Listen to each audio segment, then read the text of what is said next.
सांगणं मराठा आरक्षण गोरगरिबांचे लेकरं खूप आक्रोश करत आहे, खूप तळतळ आहे त्यांचं, खूप काम आहेत, खूप कष्ट आहेत आई बापाचे. एकदा मराठा समाजाच्या लेकराकडे बघा आणि सगळ्या आमदारांनी तुटून पडा मराठा आरक्षणासाठी. आणि यावेळेस मराठ्यांनी मराठीत आणले, पण ओबीसी बांधव सुद्धा यावेळेस मराठ्यांनी निवडून आले. सगळ्यांनीच मराठा आरक्षणाकडे लक्ष द्यावं. आम्ही तसे खंबीरच आहेत, आम्ही लढणार. तुम्ही एक प्रयोग त्याच्यामध्ये केला होता, मुस्लिम समाजाला सोबत घ्यायचा मराठा समाजाला. हा कुठेतरी प्रयोग जो आहे तो घातर म्हणून जो मेसेज गेला तो चुकीचा गेलाय का किंवा त्याचा परिणाम झाला असं वाटतं का? नाही, आता ते जुळलं नाही आमचं काय करू. जुळलं असतं तर सुपडा सापच केला असतं. दादा, इथून पुढे तुम्ही पक्ष स्थापन करून निवडणुकीच्या रिंगणात उतरणार? नाही बाबा, तुम्ही तर कोणकडचे पहिल्यांदा देवदर्शन दौरा करताय आणि पुढचं नियोजन काय आहे तुमचं? नतमस्तक होण्यासाठी आलो. पाठीमागे खूप व्यवसाय आलो. दैवत आहे हिंदूचे धर्मातील आई तुळजाभवानी, कुलस्वामी नाही तुळजाभवानी, कुलदैवत आहे. इथे दर्शनाला, पंढरपूरला दर्शनाला प्रत्येक वेळेस आम्ही जातो येतो. असं काय नाही निवडणूक निवडणुकीचं काय नाही, निवडणुकीचं काय विषय. मराठा आरक्षणाचं पुढचं नियोजन काय आहे? आता उपोषण होणार. जबरदस्त सरकार स्थापन झाल्याच्या नंतर पाटील विधानसभाच्या निवडणुका झाल्या आणि या निवडणुकीचे बहुमत मिळाले, त्याच्यावर कुठेतरी संशय व्यक्त केला जातो. ईव्हीएम बाबतीत त्याच्यावर संशय व्यक्त केला जातो. आपल्याला काय वाटतं त्याबाबत? खरंच ईव्हीएम याच्यामध्ये परिणामकारक ठरलं का किंवा झालंय का? ते मला नाही माहित, कारण ज्यातलं माहित नाही त्यात बोलू नये. आणि मला ज्यातलं माहिती आहे ते सोडीत नसतं. मग मी पुढं कुणी असो.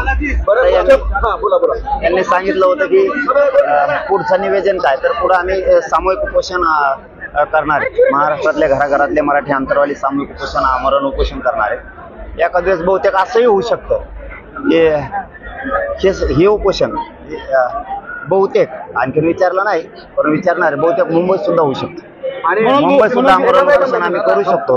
पण आता आधी समाजाला विचारणं आहे की सामूहिक उपोषण अंतरवालीतच करायचं, आमरण उपोषण आझाद मैदान मुंबईला सुद्धा करायचं.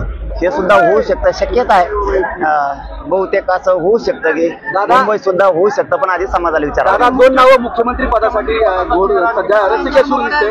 भाजपकडून देवेंद्र फडणवीस आहे तर एकनाथ शिंदे यांची माणसं आहे. आपल्या नेमका मनातील मुख्यमंत्री कोणाला आपला पाठिंबा असणार आहे? नाही, शेवटी काय असतं बघा, काही केलं तरी आम्हाला संघर्ष करावा लागणार आहे, लढावं लागणार आहे.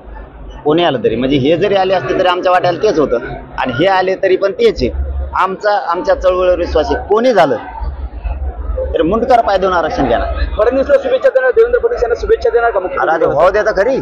कोण होत आहे कोण नाही का आधी शुभेच्छा देऊन काय करायचं कोणाला? त्यांच्यात नाराजी नाट्य सुरू आहे. काय वाटतं आपल्याला? राजकारणाची आम्ही या मैदानातच नाहीये, त्यामुळे या राजकारणाच्या विषयावरती काय बोलून उपयोग नाही. पण एक मात्र खरं आहे, आम्ही आमच्या आमरण उपोषणावर, सामूहिक आमरण उपोषण अंतरवालीवर ठाम आहे.